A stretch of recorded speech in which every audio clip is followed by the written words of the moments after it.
वेनियानन गुयानशेन को कहता है, अगर तुमने शेनलुआन को यह नेकलेस दिया तो मैं तुम्हें कभी माफ नहीं करूंगा। तो गुयानशेन कहता है, हाँ, आखिर तुम मुझे समझते क्या हो? क्या तुम्हें यह लगता है कि तुम्हारे इस तरह के नाटक करने के बाद मैं तुम्हारी नॉनसेंस बातों का यकीन कर लूंगा?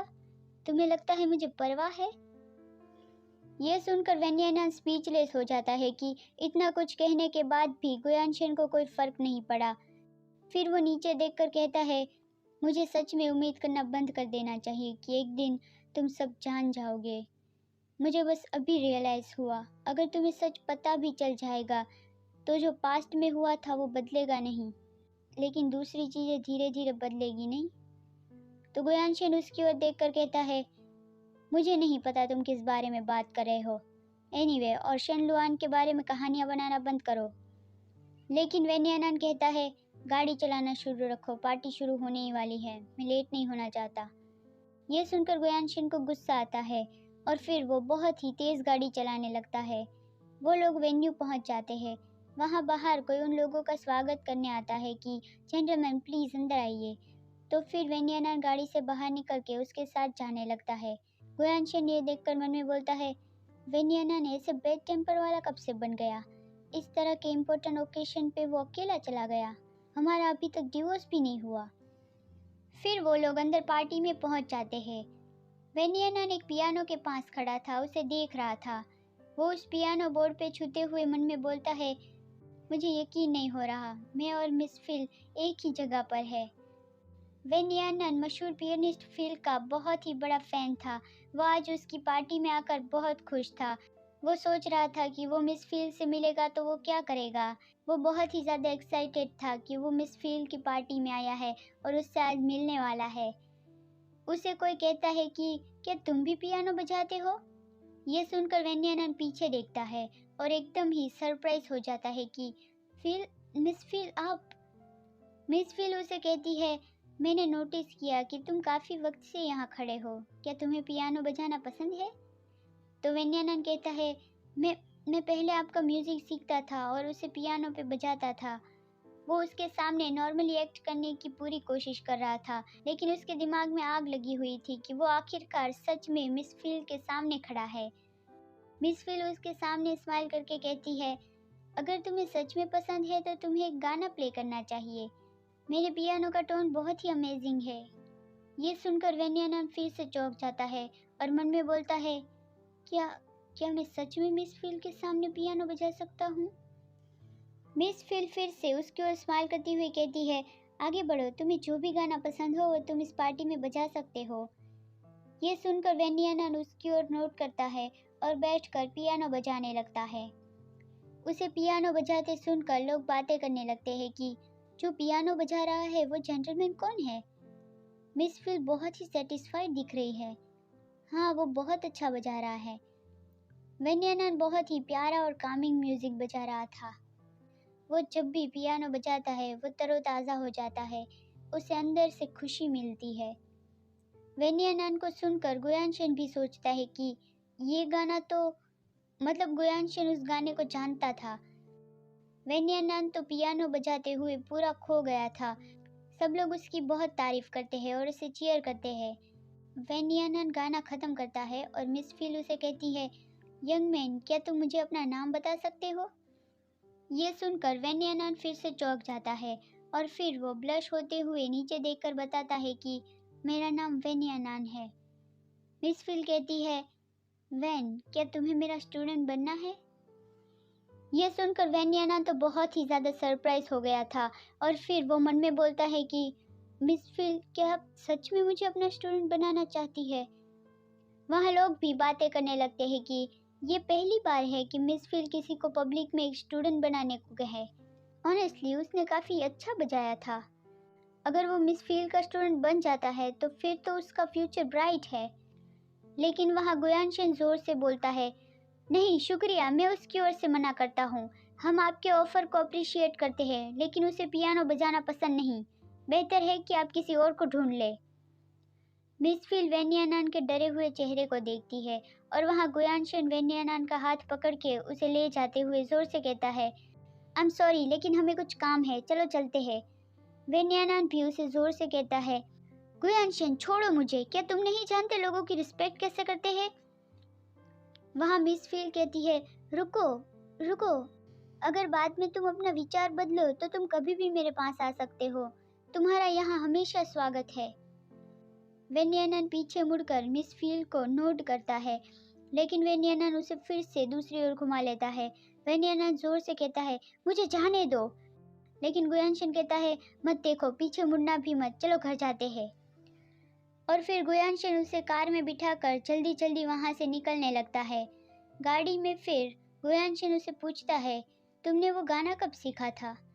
तो वेन्यानन कहता है, जब से मैं हाई स्कूल में था। ये सुनकर गुयानशन मन में बोलता है, हाई स्कूल से? इसका मतलब है वो हमेशा से ही इतना अच्छा था। और फिर वो कहता है, तो फिर हमारे हाई स्कूल सेलिब्रेशन में तुम हमेशा बार बार गलतियाँ करते हुए पियानो क्यों बजाते थे? क्या तुम सच में जानबूझकर क्लास को एम्बेरस करवा रहे थे? टीचर स्ट्रांगली ये चाहते थे कि तुम लुआन की जगह बजाओ, तो मुझे ये उम्मीद नहीं थी कि तुम इतने अपमानजनक होगे। तो वेन्यानन तुरंत ही कहता है, उस वक्त मेरा हाथ गर्म पानी से जल गया था। ये सुनकर गुयानशन चौंक जाता है कि तुम्हारा हाथ गर्म पानी से जल गया था। फिर वो मन में बोलता है, मुझे थोड़ा थोड़ा तो याद था कि उसने पियानो बजाते वक्त वाइट ग्लव्स पहने हुए थे। हाँ, उस वक्त ही होगा शायद।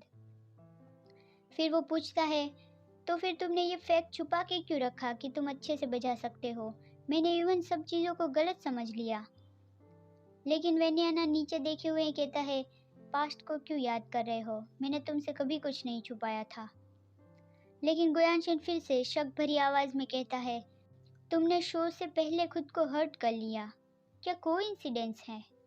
हाँ, क्या कोइंसिडेंस है? मैंने जानबूझकर खुद को स्टेज पर एम्बेरस होने के लिए खुद को ही चोट पहुंचाई। क्या तुम्हें यह संतोषजनक लगा?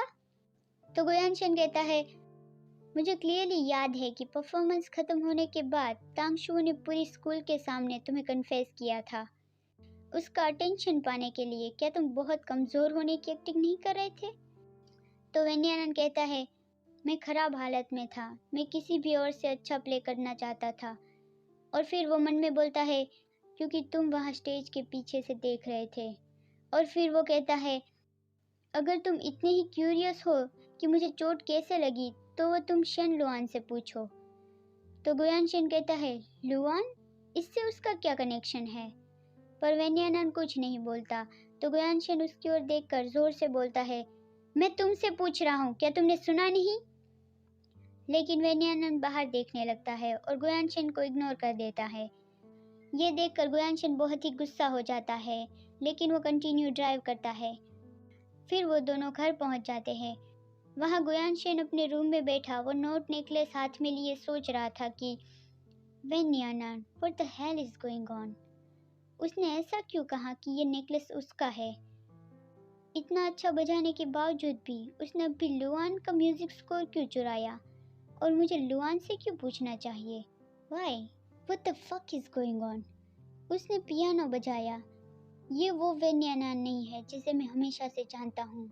उसका कंसंट्रेशन, उसका कॉन्फिडेंस, ये बिल्कुल ऐसा है जैसे वो और पियानो एक बन गए हो। वो लुआन से भी अच्छा बजा रहा था। वो बहुत अच्छा था। फिर गुयानशन अपना सर हिलाते हुए कहने लगता है कि नहीं, मैं उसे लुआन से कैसे कंपेयर कर सकता हूँ? उसने शन लुआन का म्यूजिक स्कोर चुराया। मुझे उसे लुआन से कंपेयर नहीं करना चाहिए। फिर उसे शन लुआन का कॉल आता है। वो फ़ोन पे कहता है, लुआन क्या हुआ? It's already late night. वह शन लुआन कहता है, मैं पियानो बजाने चाह रहा हूँ, क्या मुझे कल पियानो मिल सकता है? फिर दूसरे दिन गुयानशन शन लुआन के घर पियानो शिफ्ट करवा देता है। शन लुआन उसे कहता है, हमने काफ़ी लंबे समय से एक दूसरे को नहीं देखा। तो गुयानशन उसके सर पे हाथ रख के कहता है, हाँ, मैं भी यही सोच रहा था, इसीलिए मैं यहाँ आया हूँ। फिर शन लुआन कहता है, और इसके बाद तुम क्या करोगे? क्या तुम्हारी माँ अभी तुम्हें वेन्यानन के साथ घर पे रहने को ज़बरदस्ती कर रही है? तो गुयानशन कहता है, डोंट वरी, मैंने उसे ऑलरेडी हमारे बारे में बता दिया है। अगर वो मुझे ज़बरदस्ती उसके साथ रहने को कहे और ग्रुप का नाम लेके मुझे बांधने की कोशिश करेंगे तो भी मैं तुम्हें नहीं छोड़ूंगा। आई बी अ गुड बॉय। और फिर वो शन लुआन को गले लगा लेता है और शन लुआन भी उसे कहता है, ना, मैं नहीं चाहता कि तुम मेरी वजह से अपना फ्यूचर खराब करो। तो गुयानशन कहता है, चिंता मत करो, मैं इसे संभाल लूँगा। फिर शेनलुआन शैतानी स्माइल करके मन में बोलता है, ऑफ कोर्स, तुम और गु ग्रुप ये दोनों मेरे पास होंगे। फिर वो गुयानशन को स्माइल करते हुए कहता है, बाय द वे, मैं थोड़ी रिसर्च करने के लिए लाइब्रेरी जाने की प्लानिंग कर रहा था, क्या तुम मेरे साथ आओगे? तो गुयानशन कहता है, वेल, आज तुम जहाँ भी जाना चाहो मैं तुम्हारे साथ चलूँगा। वहाँ गु फैमिली हाउस में वेन्यानन और अंकल शू यार्ड में थे और अंकल शू उसे कह रहे थे कि ये सारे फूल मैडम को उगाने पसंद थे। मिस्टर वेन, आपको किस तरह के फूल पसंद है? मैं आपके लिए उसे यहाँ यार्ड में प्लांट कर सकता हूँ। तो वेन्यानन फूलों को देखते हुए कहता है, सनफ्लावर, मुझे सनफ्लावर बहुत पसंद है। कभी कभी मुझे उससे ईर्ष्या होती है कि वो लाइट का पीछा करते हैं और जानबूझकर अंधेरे को पीठ दिखाते हैं। फिर अंकल शू खुश होते हुए कहते हैं, तो फिर मैं उसे आपके रूम के अंदर प्लांट करने के लिए थोड़े ले आऊँगा, क्या ऐसे ही रहेगा? लेकिन वेन्यानन कहता है, नहीं, उसे एक छोटे पॉट में प्लांट करना और उसे रूम के अंदर बंद रखना फॉरबिडन है, वो अनहैप्पी हो जाएंगे। फिर वो अपना हाथ फूलों के पौधे पे लाइटली स्ट्रोक करता है तो उसके हाथ की रिंग निकल जाती है और नीचे गिरते ही 2 टुकड़े हो जाती है। ये देखकर वेन्यानन चौंक जाता है और बहुत ही ज़्यादा घबरा जाता है। वो तुरंत ही उस रिंग को लेकर भागते हुए जाने लगता है और वो मन में बोल रहा था कि नहीं, नहीं, ऐसा नहीं हो सकता। जो चीज़ हमें जोड़े हुए थी, उसी चीज़ को तुमने दूर क्यों कर दिया? मैं इसे फिक्स करवा लूँगा, ये ठीक हो जाएगी। अंकल शू से भागते देख कहते हैं, मिस्टर वेन, क्या हुआ? अगर आप रूम में प्लांट नहीं करवाना चाहते तो कोई बात नहीं, इट्स ओके। लेकिन वेन्यानन तो उसे सुनता तक नहीं और गाड़ी लेके ज्वेलरी शॉप पहुंच जाता है और गाड़ी से उतर के भागते हुए शॉप में अंदर जाकर कहता है, मुझे एक रिंग ठीक करवानी है। तो वहाँ की वर्कर कहती है, जी हाँ बिल्कुल सर, हम आपकी रिंग को ठीक करवा के भिजवा देंगे। तो वेन्यानन रिंग दिखाते हुए जोर से कहता है, आपका शुक्रिया, ये ठीक हो जानी चाहिए। लेकिन वो रिंग देखकर कहती है, सर ये रिंग आपकी नहीं है ना? ये रिंग हमारी ब्रांड की नहीं है। तो वेन्यानन कहता है, आखिर ये कैसे मुमकिन हो सकता है? ये एक कस्टमाइज्ड वेडिंग रिंग है, ये पूरी दुनिया में सिर्फ एक ही है। गू फैमिली याद है आपको? और इस रिंग के केस पर आपका लोगो भी लगा हुआ था। मैं गलती कैसे कर सकता हूँ कि ये आपके ब्रांड नहीं? तो वो कहती है, ये तो और भी ज़्यादा इम्पॉसिबल है। उस वेडिंग रिंग को एटर्निटी कहते हैं, वो बहुत ही बेहतरीन मटेरियल से बनती थी। ज़रा इसकी हल्की क्वालिटी और कारीगरी देखिए, ये थोड़ी फेक दिख रही है। फिर वो एक रिंग निकाल के दिखाती है और कहती है, सर ये हमारी रिंग है, ज़रा देखिए इसे। जो कलर और क्वालिटी की रिंग आप लाए हैं वो अननोन है, आप बस उसे देखकर ही डिफरेंस बता सकते हैं। लेकिन वेन्यानन उसे जोर से कहता है, प्लीज़ इसे दोबारा चेक करिए, ये फेक कैसे हो सकती है? लेकिन वो कहती है, जो मटेरियल इस्तेमाल किया गया है वो भी कीमती धातु नहीं है, ये कैसे हो सकता है? उस वक्त ज्वेलरी इंडस्ट्री ऐसी रिंग बनाने के लिए फाइट कर रही थी कि जो प्यार से भी ज़्यादा टिके। क्या आप इसे खुद लाए थे? क्या आप श्योर है कि ये हमारी ब्रांड से है? अगर आप इस बारे में श्योर है तो हमें इस बारे में इन्वेस्टिगेट करवाना होगा कि हमारे नाम पे ऐसी फेक प्रोडक्ट कौन बेच रहा है। लेकिन वहाँ वेन्यानन तो विचारों की गहरी खाई में उतर गया था कि ये नकली है। ये नकली क्यों है? नहीं, वो ये कैसे नहीं देख पाया? जो पैटर्न और लेटरिंग करवानी होती है वो तो खरीदार को तय करनी होती है। मोम ने भी कहा था कि यानशिन खुद इसे कस्टमाइज करवाने अब्रॉड गया था। ये कैसे हो सकता है कि ये नकली है? क्या ऐसा हो सकता है कि जो रिंग मेरे पास है वही एक फेक हो और जो रिंग उसके हाथ में है वो रियल है और दूसरी रिंग शेनलुआन के पास है? ये किस तरह की अनचाही सिचुएशन है?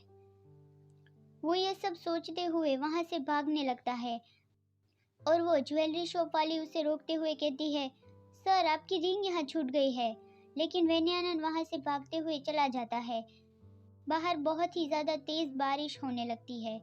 कहते हैं कि जब कोई सच में बहुत ही ज़्यादा दुखी होता है तो तेज़ बारिश होती है। वेन्याना रोते हुए और अनगिनत विचारों के साथ भागते हुए जा रहा था कि ज्वेलरी शॉप ने कंफर्म किया कि जो इटर्निटी रिंग मेरे पास है वो फेक है। इससे पता चलता है कि मैं इसके कितना लायक हूँ, झूठे घोषित होने, बदनाम होने, मजाक बनने और हर दर्द से गुजरने के लायक हूँ। वहाँ गुयानशन और शेनलुआन छाता लेके साथ में म्यूजिक लाइब्रेरी से बाहर निकल रहे थे। शेनलुआन उसे कह रहा था कि एक्चुअली मैं अभी भी थोड़ा नर्वस हूँ क्योंकि इस बार कंपटीशन में जो प्लेयर पार्टिसिपेट करने वाले हैं वो बहुत ही अच्छे हैं। आई होप कि तुम मुझे सपोर्ट करने के लिए वहाँ आओगे। तो गुयानशन कहता है, चिंता मत करो, मैं तुम्हारे कोई भी परफॉर्मेंस मिस नहीं करूँगा। लेकिन वहाँ उसके सामने वेन यानान आ जाता है। उसे देखकर वो चौंक जाता है कि वेन यानान तुम। वेन यानान रो रहा था और फिर वो वहाँ से भाग जाता है। उसे इस तरह से देखकर गुयानशन सोचता है वो ऐसे रास्ते पे रो क्यों रहा था।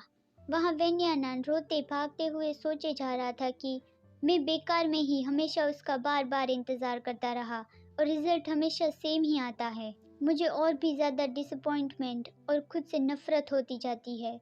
मैं खुद से नफ़रत करता हूँ। मैं खुद से नफ़रत करता हूँ कि मैं बहुत ही हम्बल रहा। मैं खुद से नफ़रत करता हूँ कि मैं कमज़ोर, अधूरा और कायर हूँ। इटर्निटी रिंग मैं सच में बेवकूफ़ हूँ। वो मुझे रियल रिंग दे भी कैसे सकता है जब वो मुझसे इतना ज़्यादा नफ़रत करता है। मैं इससे उम्मीद भी क्या कर रहा था और ये कल्पना करने के लिए मेरे पास कौन सी योग्यता है। क्यों तुम मुझे इस तरह से क्यों ट्रीट करते हो। वो एक जगह आके बैठा बैठा रोते हुए ये सब मन में बोल रहा था। ऐसा होता है ना कि हम अपने अंदर बहुत ज़्यादा चिल्लाकर रोते हैं लेकिन उसकी आवाज़ बाहर लोगों को नहीं सुनाई देती। वहाँ कोई उसके पास आता है और उसे कहता है, शाओनान तुम फिर से क्यों रो रहे हो। तो वेन्यानान उसकी ओर देखता है। वो तांगशुओ था। वो उसके पास बैठकर उसे कहता है, ये अच्छा है कि तुम हॉस्पिटल के आसपास भागे। क्या इसलिए कि तुम यहाँ कंफर्टेबल हो। ये सुनकर वेन्यानान कहता है, तुम्हें सब कुछ पता है तांगशुओ मैं। लेकिन तांगशुओ उसके सर पे हाथ रख के कहता है, वेन्यानान तुम एक स्ट्रॉन्ग इंसान हो, तुम्हें इसे अपने दिमाग में रखना है। तो वेन्यानान कहता है, मैं स्ट्रॉन्ग हूँ।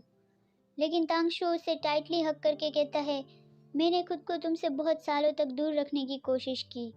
मैं खुद को कोसता हूँ कि मैं तुम्हारे लिए तब वहाँ नहीं था। कुछ घंटे पहले तांगशुओ और वांगची बातें कर रहे थे। वहाँ तांगशुओ बहुत ही ज़्यादा ब्लश हो रहा था और वांगची उसे कह रहा था कि क्या तुम्हें सच में ये करने की ज़रूरत है। तो तांगशुओ कहता है, मुझे लगा कि मुझे कुछ करना चाहिए। न्याननान का म्यूज़िक टैलेंट बहुत ही ऊंचा है। अगर मैं हार्डवर्क नहीं करूँगा तो मैं न्याननान से कैचअप कैसे कर सकता हूँ। ये सुनकर वांगची कहता है, क्या सच में यार मुझे बताओ, मुझे तो पता भी नहीं। तो तांगशुओ हंसते हुए कहता है, जो मैंने कहा उसे भूल जाओ। फिर वो उससे सौमनली पूछता है, बाय द वे किस तरह की परिस्थिति में किसी को एंटी डिप्रेशन ड्रग लेने की ज़रूरत पड़ती है। तो वांगची कहता है, ये थोड़ा सीरियस क्वेश्चन है। जब तुमने पूछ ही लिया है तो मुझे याद है मैंने मिस्टर वेन को देखा था। वो थोड़े समय पहले साइकोलॉजिस्ट डिपार्टमेंट के डॉक्टर ली से मिलने आया था। मैंने उससे पूछा था, उसे किसी पेशेंट की कंडीशन के बारे में बताना तो नहीं चाहिए, लेकिन जब मैंने पूछ ही लिया था तो। लेकिन तांगशुओ जोर से कहता है, मुद्दे पे आओ। तो वांगची कहता है, मिस्टर वेन की हालत बहुत ही अच्छी नहीं है। नहीं, ये कह सकते हैं कि उसकी हालत बहुत ही बुरी है। तुम्हें उसे टाइम से दवाई लेने के लिए याद दिलाना होगा और उसे एक्टिवली ट्रीटमेंट के लिए हॉस्पिटल भी आना होगा। मुझे चिंता हो रही है कि उसकी ये कंडीशन शायद उसे खुद को चोट पहुंचाने या फिर सुसाइड कमिट करने के लिए भी ले जा सकती है। इसीलिए ही तांगशुओ वेन्यानान को ढूंढते हुए यहाँ तक आया था। वो इस तरह से वेन्यानान को दुखी देखकर सोचता है कि तब तुम कितने ब्यूटीफुल लगते थे जब तुम स्माइल करते थे और हंसते थे। मुझे हमेशा से पता था कि तुम दर्द में थे, लेकिन मैंने ये कभी नहीं सोचा था कि तुम पहले से ही घायल और चकनाचूर हो चुके हो। उसे वो पुराना वेन्यानान वापस चाहिए था जो हंसते मुस्कुराते रहता था और हमेशा पियानो प्रैक्टिस के लिए उसे बुलाता था। तांगशुओ को रिग्रेट होता है कि तुम्हें ना बचाने के लिए मैं खुद से नफरत करता हूँ।